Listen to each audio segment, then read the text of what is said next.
9th या class 10th में है तो एक चीज की टेंशन शायद से आपको थोड़ा थोड़ा होना स्टार्ट हो चुकी होगी, and that is your upcoming half yearly examination. So less than 45 days, around 40 to 45 days अगर अभी आपके पास है before your half yearly exams, and आपको समझ नहीं आ रहा है कि इस प्रेजेंट मोमेंट पे मुझे किस तरीके से अपनी पढ़ाई को स्टार्ट करना है या किस तरीके से मुझे अपनी पढ़ाई को मैनेज करना है, so this video is for you guys, stick to the end. आपको मैं बहुत सारी ऐसे टिप्स एंड ट्रिक्स बताने वाली हूं जिससे आप बेटा अपने अपकमिंग हाफ ईयरली एग्जामिनेशन में अच्छा परफॉर्म कर सकते हैं। बट क्या आपको ये बात पता है कि कोई भी स्ट्रैटेजी या किसी भी चीज का सॉल्यूशन निकालने से पहले we have to understand what are the major challenges. सबसे पहले आपको ये पता होनी चाहिए यार कि क्या प्रॉब्लम क्या है। प्रॉब्लम ये है कि मैम हमने पढ़ाई ही नहीं करी। नलायकों बेटा, this is the high time now you people need to understand कि क्या मेजर ब्लॉकेजेस हैं, क्या चैलेंजेस हैं, कौन सी ऐसी प्रॉब्लम्स हैं जो इजीली सॉल्व हो सकती हैं और कौन सी ऐसी प्रॉब्लम है जिनके लिए आपको एक्स्ट्रा मेहनत करनी पड़ेगी। सबसे पहले उनको आइडेंटिफाई करो एंड उनके ऊपर काम करना स्टार्ट कर दो, क्योंकि अगर आप ये सोच रहे हो कि मैं हाफ ईयरली से जस्ट एक रात पहले बैठ जाऊंगा और मैं एकदम टॉपर बन जाऊंगा, तो मेरे दोस्त ऐसा नहीं होता है। बहुत मेहनत करनी पड़ती है, आपको काफी ज्यादा सेल्फ स्टडी करनी पड़ती है, तब जाकर आते हैं फुल मार्क्स। बट अभी भी हमारे पास टाइम है, अगर आप अभी भी स्टार्ट करते हैं तो आप अभी भी बहुत अच्छा परफॉर्म कर सकते हैं। तो सबसे पहले बेटा वी नीड टू अंडरस्टैंड कि क्या मेजर प्रॉब्लम्स हैं। सबसे पहले अब तो टाइम कम है, राइट, जैसे कि मैंने कहा 45 to 50 डेज बचे हैं, टाइम कम है, and yes this is a problem. Syllabus अभी बाकी है। अरे बाकी क्या मैम, शुरू ही नहीं किया है। I know everything. बैकलॉग बढ़ता जा रहा है, राइट। अब हो क्या रहा है बच्चा, हो ये रहा है कि हम पीछे वाली बैकलॉग क्लियर करने बैठते हैं तो आगे वाली बैकलॉग हो जाती है। अब आगे वाला लेक्चर अटेंड करते हैं तो उससे आगे वाली बैकलॉग हो जाती है। अब ये तो बहुत बड़ी प्रॉब्लम है भाई, बहुत बड़ी प्रॉब्लम है। उसके अलावा भाई जब सिलेबस ही नहीं पूरा हो रहा तो भाई रिवीजन और प्रैक्टिस की तो बारी ही नहीं आई है। तो भाई अगर आप इसमें से किसी भी प्रॉब्लम से जूझ रहे हैं तो अब करना क्या है। सबसे पहले बेटा सिलेबस, राइट। सबसे पहले बेटा आपको सिलेबस के साथ कैसे टैकल करना है। सबसे पहले बेटा you people need to make a list of the pending chapters. आपको बेटा क्या करना है, अपनी कोई डायरी, अपनी कोई नोटबुक ले लेनी है जहां पर आपको सब्जेक्ट वाइज लिस्ट बनानी है कि भाई मेरे साइंस में ये 6-7 चैप्टर्स आ रहे हैं, राइट, मेरे एसएसटी में ये चैप्टर्स आ रहे हैं, मैथ्स में ये वाले चैप्टर्स आ रहे हैं। सारे चैप्टर्स के नाम लिखो। अब उनको कैटेगराइज करो कि भाई साइंस में मेरा लाइफ प्रोसेस चैप्टर हो गया है ना, मेरा लाइट चैप्टर हो गया है, मेरा केमिकल रिएक्शन वाला चैप्टर हो गया है। बट हो सकता है कंट्रोल एंड कोऑर्डिनेशन तुमने नहीं पढ़ा है या तुमने इलेक्ट्रिसिटी वाला चैप्टर नहीं पढ़ा है, तो आपको कैटेगराइजेशन करनी पड़ेगी। ये वाला चैप्टर मेरा डन है, ये वाला मेरा पेंडिंग है। अब बेटा हर सब्जेक्ट वाइज जब आप इस तरीके से क्या कर लेंगे, कैटेगराइजेशन कर लेंगे, तो आपके पास टोटल नंबर ऑफ चैप्टर्स आ जाएंगे जो आपके ऑल दी सब्जेक्ट्स मिलाकर क्या है, पेंडिंग चल रहे हैं। अब उन पेंडिंग चैप्टर्स को आप किस तरीके से टैकल करेंगे, तो रोज आपको क्या करना है बेटा, आपको इस तरीके से करना है, रोज आपको 2 सब्जेक्ट्स पढ़ने हैं कम से कम। एक डिफिकल्ट, आपको जो भी सब्जेक्ट आपको डिफिकल्ट लगता है, भाई अगर मैं बोलूं भाई मैथ्स डिफिकल्ट है, बट हो सकता है वो किसी के लिए इजी हो, किसी के लिए सोशल साइंस डिफिकल्ट होता है, तो ये आपको अपने हिसाब से क्या करना होगा, अपना स्टडी प्लान डिजाइन करना होगा कि आपको डेली 2 सब्जेक्ट्स तो पढ़ने ही पढ़ने हैं, जहां पर एक आपके हिसाब से एक डिफिकल्ट सब्जेक्ट होना चाहिए और एक इजी सब्जेक्ट होना चाहिए, राइट। चलो भाई, उसके अलावा बेटा एनसीईआरटी की थ्योरी के ऊपर आपको फोकस करना है। ज्यादातर बेटा क्वेश्चंस जो होते हैं उनमें एग्जाम्पल्स आते हैं साइंस में स्पेसिफिकली, और क्वेश्चंस कंप्लीट करना बहुत जरूरी है इस टाइम पर। तो जो भी आपके पेंडिंग चैप्टर्स चल रहे हैं बेटा, उन चैप्टर्स की लिस्ट बनाओ।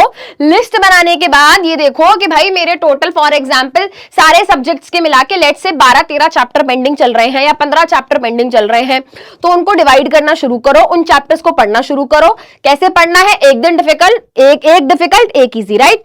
अब उन चैप्टर्स को पढ़ने के बाद क्या करना है, आपको एनसीईआरटी की थ्योरी पे एक बार जरूर नजर मारनी है, जो भी एग्जाम्पल्स होते हैं, और क्वेश्चन प्रैक्टिस जरूर करनी है। अब भाई इस टाइम पे इतना टाइम तो है नहीं कि पूरे डिटेल लेक्चर्स देखेंगे बैठ के, तो इस टाइम पे बेटा आप क्या करेंगे, इस टाइम पर आप 1 शॉट लेक्चर्स देखेंगे, and I will suggest and I am requesting you to watch a good one shot video. Good one shot video का मतलब यहाँ पे मेरा क्या है भाई, मैं तुम्हें ये कह रही हूँ, अगर तुमको कि चैप्टर को अच्छे से पढ़ना है ना, तो प्लीज ये मत देखो कि यार अरे भाई ये तो 4 घंटे का है, अरे या तो 3.5 घंटे का है, यार ये तो है ना, ये तो 2-2.25 घंटे का है।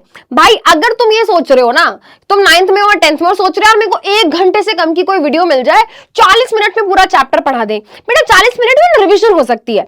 आपको डिटेल्ड अगर कोई चीज पढ़नी है तो you have to invest your time, क्योंकि बेटा तुम ऊपर ऊपर से उस चैप्टर को पढ़ तो लोगे बट तुम पेपर में फंस जाओगे, क्योंकि अब कॉम्पिटेंसी बेस्ड सवाल पेपर में आते हैं।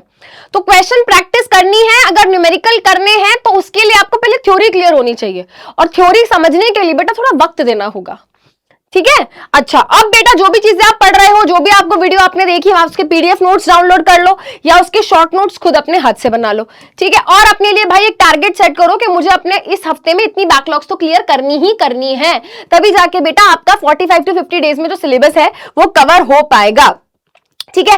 अब यहाँ पर एक बहुत सारे बच्चों की दिक्कत है कि मैम हमारे चैप्टर्स तो इतने पेंडिंग नहीं है, बट हमको ये फील होता है कि जैसे जैसे हम पढ़ते जाते हैं ना, पीछे का भूलते जाते हैं, पुराना याद नहीं रहता है ना, पुराना याद नहीं रहता, उनको रिवाइज कैसे, है ना, मतलब हम क्या करें, तो बेटा उनको बार बार रिवाइज करना होगा, उनको बार बार रिकॉल करो, है ना, एक्टिव रिकॉल करना शुरू करो। एक्टिव रिकॉल मतलब भाई मैंने इस चैप्टर में ये पढ़ा था, इस चैप्टर में ये 2 सिस्टम्स थे, इन सिस्टम्स के ये वाले पार्ट्स होते हैं, इस वाले पार्ट में ये वाले सेल होते हैं, इस वाले सेल का ये वाला फंक्शन होता है, राइट। अब उसके पार्ट्स जो थे हाथ से लिख लो, है ना, हाथ से लिख लो, हाँ ये पार्ट्स थे, ठीक है। तो दिमाग में चलाते जाओ, और जो मेजर की पॉइंट्स उनको हाथ से लिखते जाओ, ठीक है। अगर बेटा हम बात करें तो फिजिक्स में भाई फॉर्मूलाज है, केमिस्ट्री में रिएक्शंस है, एसएसटी में बेटा कुछ कीवर्ड्स हो गए, कुछ डेट्स हो गई, है ना, डायग्राम्स हो गए, इनको रिपीटेडली एक बार क्या करना है, आपको ध्यान से बार बार रीड करना है, ठीक है।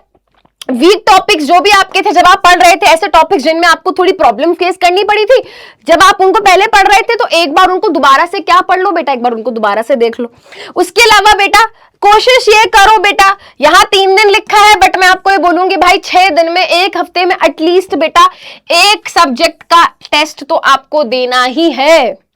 जब तक आप टेस्ट नहीं दोगे तब तक आपको ये नहीं समझ आएगा कि आप कहां लैग कर रहे हो। So first you need to give test so that you know what are your weak points and then you can work on your weak points, right. उसके अलावा भाई क्वेश्चन सॉल्व, जैसे कि मैंने कहा भाई पेपर में तुम एक्चुअली में क्या है भाई, पेपर देकर आओगे तो क्वेश्चन ही आपको सॉल्व करने हैं, तो question practice is a must. Chapter wise बेटा इंपॉर्टेंट क्वेश्चन क्या है आपको लगाने हैं, ठीक है। मैथ्स और साइंस के भाई जितने ज्यादा क्वेश्चन प्रैक्टिस करोगे, न्यूमेरिकल्स प्रैक्टिस करोगे, उतना अच्छा है। एसएसटी और लैंग्वेज सब्जेक्ट्स में बेटा आंसर राइटिंग पे ऊपर आपको पूरा फोकस करना है। कोशिश करो टेस्ट आप टाइमर लगा के दो, बट प्लीज दो। उसके अलावा बेटा जैसा कि मैंने कहा, गलतियों को नोट करना है, सीखना है, और ये कोशिश करनी है कि गलतियां रिपीट ना हो। And when it comes to बेटा क्वेश्चन प्रैक्टिस, मैं आपको सजेस्ट करूंगी जो भी आपके चैप्टर्स हो गए, if you are in class 10 for example, right, life process हो गया, कंट्रोल एंड कोऑर्डिनेशन हो गया, केमिकल रिएक्शन इक्वेशन हो गया, राइट, तो जो भी आपके बेटा चैप्टर्स हो गए हैं उनके पीवाईक्यूज देखो यार, पिछले बोर्ड एग्जाम्स में, उससे पिछले बोर्ड एग्जाम्स में किस तरीके के क्वेश्चन आए, क्योंकि बहुत बार ऐसा होता है कि हमारे school examiner half yearly exam में प्रीवियस ईयर क्वेश्चंस ही डाल देते हैं, तो प्रीवियस ईयर क्वेश्चंस की प्रैक्टिस जरूर करके जाना। आजकल केस बेस्ड क्वेश्चंस हैं बेटा, उनकी प्रैक्टिस भी करके जाना। और अगर आपको नहीं समझ आ रहा कि भाई मुझे क्वेश्चन प्रैक्टिस कहां से करनी है, तो भाई एक अच्छे से क्वेश्चन बैंक में इन्वेस्ट कर दो। This is the science question bank. मैंने, रक्षक सर ने, सुनील सर ने मिलके बेटा आप सभी के लिए क्वेश्चन बैंक बनाया है। इसमें हर तरीके का क्वेश्चन है बेटा, चाहे वो assertion and reason based question हो, केस बेस्ड क्वेश्चन हो, डायग्राम बेस्ड क्वेश्चन हो, आपके एप्लीकेशन बेस्ड क्वेश्चन हो, सब्जेक्टिव क्वेश्चन हो। अलॉन्ग विद दैट इसमें आपके सभी चैप्टर्स के flow charts, mind maps, tables, diagrams है। टॉपर्स ने कैसे आंसर लिखे हुए हैं, टॉपर आंसर्स भी इसमें है। तो बेटा फुल पैकेज है। अगर आपको अभी भी नहीं समझ आ रहा कि मैं क्या करूं बेटा, टीचर्स को फॉलो करो, टीचर्स की थ्योरी को फॉलो करो, नोट्स को फॉलो करो, एंड क्वेश्चन के लिए concept bank, question concept bank खरीद लो, and this will be more than enough for your upcoming half yearly as well as board exam preparation. अगर मुझसे कोई ये टिप पूछता है कि अब मैं क्या करूं, हाफ ईयरली एग्जामिनेशन आ रहे हैं, तो मैं बोलूंगी भाई वन शॉट देख लो, कोई भी ठीक ठाक सा मीडियम लेंथ का वन शॉट देख लो, और क्वेश्चन बैंक लेके उसमें ढेर सारे क्वेश्चन लगा लो, तुम्हारी नैया पार हो जाएगी। ठीक है, क्या नहीं करना है ना, हमें ये भी तो पता होना चाहिए कि क्या नहीं करना है, हम क्या गलतियां कर जाते हैं इस टाइम पे। तो बेटा सैंपल पेपर है ना, सैंपल पेपर सॉल्व नहीं करते हैं बच्चे, सैंपल पेपर आप आखिरी में सॉल्व करा करो, वैसे तो फाइनल एग्जामिनेशन में ज्यादा काम आते हैं। ठीक है, अच्छा, तो एग्जाम टाइम कॉन्फिडेंस नहीं आता तो क्या कर सकते हैं कॉन्फिडेंस गेन करने के लिए? भाई सैंपल पेपर कर सकते हो, मिस्टेक कॉपी बनाओ जिसमें अपनी मिस्टेक्स को लिखो, अपने टॉपिक्स को रिवाइज करो, short notes, formula, mind maps, diagrams देखो। भाई नया टॉपिक मत पढ़ो भाई एग्जाम से एक दिन पहले। और प्लीज भाई अपनी स्लीप शेड्यूल को ठीक करो। पेपर अटेम्प्ट स्ट्रैटेजी फिक्स करो। पेपर अटेम्प्ट स्ट्रैटेजी का मतलब ये, जैसे कि भाई मुझे कौन सा सेक्शन पहले करना है। अगर मेरा साइंस का पेपर हो तो मैं फिजिक्स पहले करूं, केमिस्ट्री पहले करूं, बायो पहले करूं। जो तुम्हारा स्ट्रॉन्ग पॉइंट है पहले उसको अटेम्प्ट करो, क्योंकि जब तुम सही क्वेश्चंस करते चले जाओगे तो तुम्हारा कॉन्फिडेंस खुद बूस्ट अप होगा। मान लो बेटा तुम फिजिक्स में कहीं अटकते हो या केमिस्ट्री में कहीं अटकते हो और पहला ही तुम वो करने लगोगे, तुमसे क्वेश्चन नहीं सॉल्व होंगे, तुम्हारा कॉन्फिडेंस डाउन होगा। इसको बोलते हैं एग्जाम अटेम्प्ट स्ट्रैटेजी। या फिर जैसे फॉर एग्जाम्पल इंग्लिश है तो इंग्लिश में भाई कुछ बच्चे लिटरेचर से स्टार्ट करते हैं, कुछ बच्चे कॉम्प्रिहेंशन से स्टार्ट करते हैं।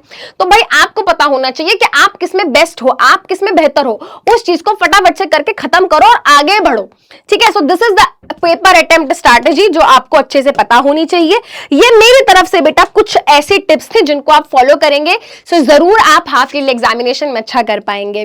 मिलते हैं बहुत ही जल्द एक और सेशन में। अगर ये वीडियो आप सबके लिए हेल्पफुल रहा तो प्लीज जरूर मुझे बताना in the comment, and next strategy आपको किस पे चाहिए वो भी मुझे जरूर बताना। Thank you so much, take care of yourself, bye bye.